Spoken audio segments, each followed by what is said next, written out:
강선우 간사님 질의하시겠습니다. 네, 서울 강서갑 강선우입니다. 강준구 원장님. 강준구 원장님. 예, 얘기하세요.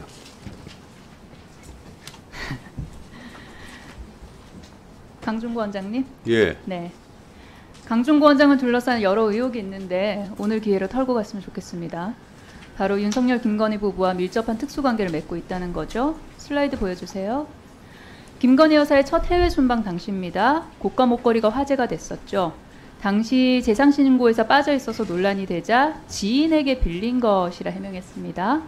이때 그 지인이 원장님의 배우자라는 이야기가 있는데 사실입니까? 전혀 아닙니다. 네, 다음 슬라이드 띄워주세요.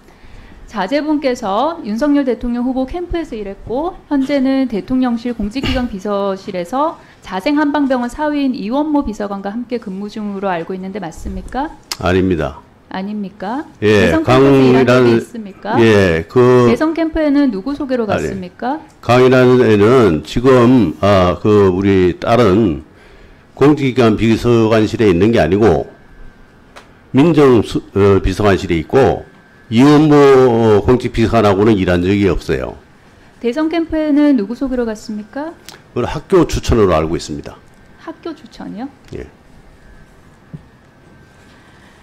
한승환 교수는 윤석열 대통령 초등학교 동창이죠. 중마고우로 알려져 있고 윤석열 대통령 병역 면제 이유가 됐던 부동시 진단서, 그 다음에 공무원 임용 당시 재임용 때는 또 아니라고 또 그런 진단서를 받았었죠. 그 진단서 발행한 안과 의사로 대통령 주치 하마평에도 올랐습니다. 한승환 교수와는 어떤 사이입니까? 선배 후배 사이입니다. 이처럼 강준구 원장의 여러 사적인 인연이 대통령실과 무척 가깝다는 점부터 짚으면서 질의에 들어가도록 하겠습니다. 지난 7일 복지부 국감에서 본 의원은 처벽 건보 적용 시범 사업에 대해서 지적을 했습니다. 당시 정부가 사실상 자생한방병원 측의 요청이었죠. 왜냐하면 한방병원협회 측의 요청이라 했지만 여기 14년째 회장이 신준식 회장이죠. 에 따라 추가 인정한 한약재 하르파고 피톤군 청구한 것의 99.6%가 결국 자생한방병원이었죠. 문제는 자동차 보험 약침 급여화 역시 자생 맞춤형이라는 그런 지적이 나온다는 겁니다. 국토부의 고시는 객관적으로 입증된 무균, 멸균 약침액을 사용한 경우 인정하고 특정 기술의 채택이나 인증 여부에 한정하는 것은 아닙니다라는 행정 해석을 내놨어요.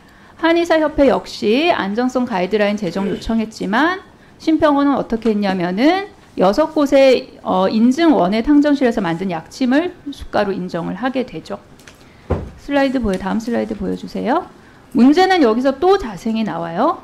일선 의료기관에서 어느 원외 탕정실을 가장 많이 등록했을까? 아까 전진숙 의원 질의에서도 나왔었는데요. 자생만 47%, 즉 절반 가까이 차지를 하죠. 그러니까 이게 자생 원외 탕정실을 등록해서 약침을 청구하겠다고 한 의료기관이 거의 절반이 된다는 거예요. 약침의 안정성은 당연히 중요합니다. 그런데 이 안정성이라는 양고기를 걸어놓고 자생한방병원 몰아주기라는 개고기를 팔아서는 안 되겠죠. 다음 슬라이드 보여주십시오. 자생 원외 탕전실에서 제작한 약침 신바로 3에 어떤 약재에 쓰는지 아십니까? 전 잘 모릅니다. 바로 첩약 사업에서 자생이 99.6%나 청구했던 하르파고 피툰군입니다. 그러니까 여기저기서 이게 계속 다 나오는 거죠. 지난 5월 14일 관련 협회들이 모인 자리에서 신준식 이사장의 첫째 사위 이진우 자생한방병원 원장이 한방병원 대표로 참석을 합니다. 그리고 원외 탕정실에서 만든 약침만 인정하자는 그런 결정이 이루어지죠. 꼭 이렇게 의사결정이 이루어지는 곳곳마다 자생한방병원 관련자들이 다 껴있어요. 그렇죠? 첩약 사업에 이어서 약침 급여화까지 한방병원 협회 외관을 한, 그러니까 한방병원 협회 가면을 딱 둘러쓰고 자생한방병원이 일명 하르파고 피툰군을 밀어넣은 셈입니다. 이렇게 쭉 살펴보면은 이게 자생한방병원 또 대통령실 이렇게 서로 다 얽혀가지고 지금 거의 뭐 무슨 경제 공동체로 보일 그런 지경입니다. 그런데 이런 오해를, 이게 만약에 오해라면 이런 오해를 불식시키기 위해서는 이 강조하는 안정성 그리고 국민들께서 의심하고 있는 형평성 모두 만족시키는 가이드라인을 심평원이 제정을 해야 됩니다. 원장님, 심평원에서 가이드라인 제정할 계획이 있습니까? 필요하다면 제정은 하겠는데 그 지금 말씀하시는 그는 현실 사실하고 많이 다릅니다. 제가 좀 설명해도 되겠습니까? 원장님, 필요하다면 제정을 하겠다고 하는데 그러면 필요성에 대해서는 어떻게 생각하고 계세요? 지금은 인정을 안 하는 그러니까 인정을 받지 않은 탕전실을 이용하는 사람들이 이제 그게 좀 문제가 있다고 얘기하니까 그거에 따라서 다시 한번 기준을 검토할 필요는 있겠지만 전체적으로 그 1주기, 2주기 원외 탕전실이 간 거는 제가 설명해도 되겠습니까? 2018년도부터 약침에 관련된 거는 주사 맞고 난 다음에 부작용이 많이 생기고 안전성에 문제가 있다고 그래서 복지부에서 2018년 제가 질의를 9월부터 좀 다시 드릴게요. 예. 그러면 지금 원장님께서는 현재 가이드라인 제정 필요성이 없다고 생각하십니까?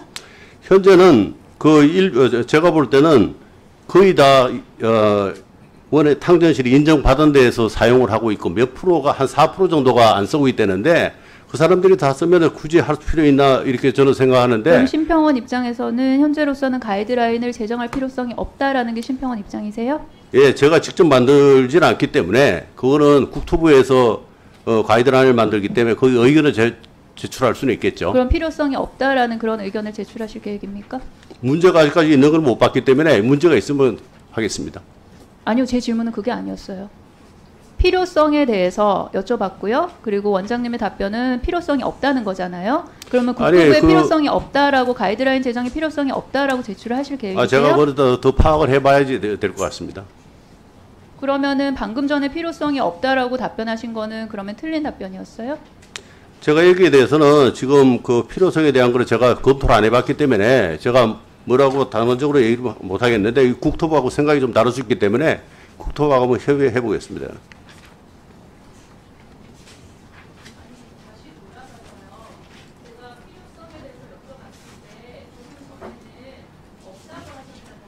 지금은 제 생각은 지금은 없습니다.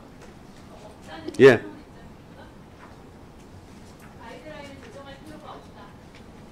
지금은 원의 탕전 인정 기준이 있기 때문에 거기에 따라서 하면 되는 건데 다시 또 이거를 갖다가 또 지금 22년 9월부터 25년 8월까지 지금 인정을 하고 있는데 그 다음에 검토가 돼야 되겠죠?